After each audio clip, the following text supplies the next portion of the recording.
we will present 6 concrete tips to kickstart your startup with targeted content. Yes. Anas, you can take over. I can take over, yes.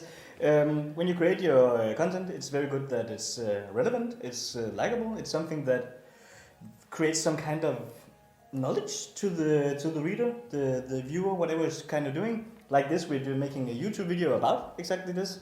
So it's about talking directly, but something that they can use. And in our specific case, we have 51 different branches that we are talking to.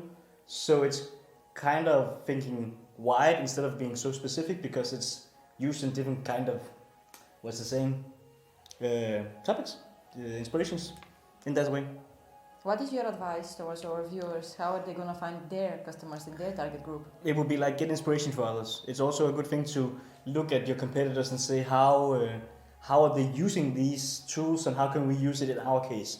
So it could be like in our situation we have the government as a competitor. They are very good in creating knowledge, but they are not good at creating knowledge that is very easy to identify in my opinion. So we are trying to create the content that I as a user, I as a viewer can be like, hey, I get this, I understand it, I will use it this way, in my own way, I will pivot to something that I can use.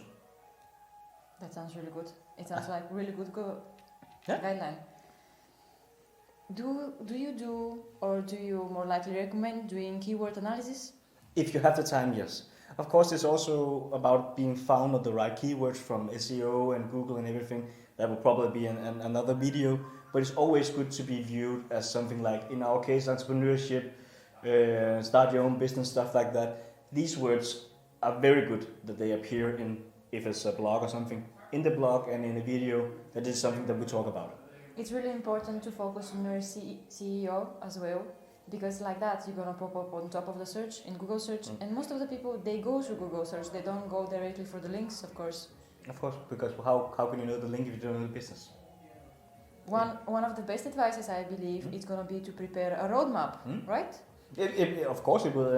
You can use Google Analytics for that as well. You can create a sitemap, so you can use to build some kind of roadmap, so you guide the users to jump through different articles. Now I'm thinking more like a blogs, of course, on the page. But if you can make them jump through different pages and create what you're supposed to feel as the right roadmap, and then you can always go back and look at Google Analytics and see the behaviors being the same or differently. But it's very good to think about advantages, benefits for the users to read and make sure that they leave the content that you create with some kind of knowledge, I think. That's amazing. So never leave your website page with dead end. Always redirect them somewhere else. New articles, recommended blogs, maybe news and events. Yeah, definitely.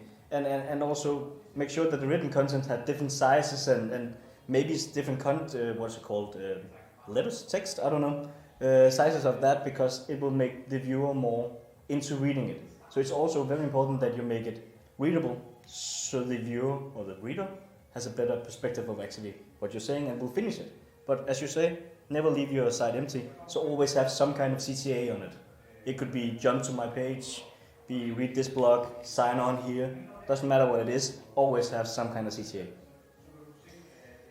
It is important to have good sized page, let's say article, but it's really important to keep quality above all. Indeed. Quality is the most important thing. Yes?